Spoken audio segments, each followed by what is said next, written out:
একটা emergency bulb কেনার জন্য। ইমার্জেন্সি বাল্বটার দাম চাইছে 580 টাকা। তো সে তখনই আমি এসব কাজ টুকটাক জানি।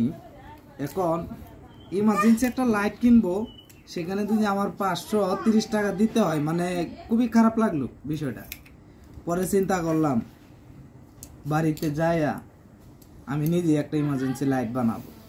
সেই কারণে একটা ব্যাটারি মাত্র 60 টাকা দাম। এই যে একটা সার্কিট 30 টাকা, 40 টাকা, এর বেশি না।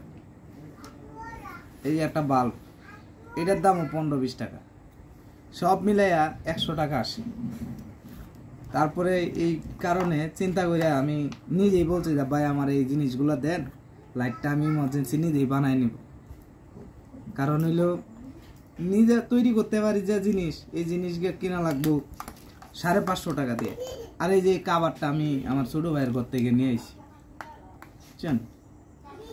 তো এখন একটা ইমার্জেন্সি লাইট তৈরি হয়ে যাবে আধা ঘন্টার ভিতরে, আপনাদেরকে দেখাইতেছি।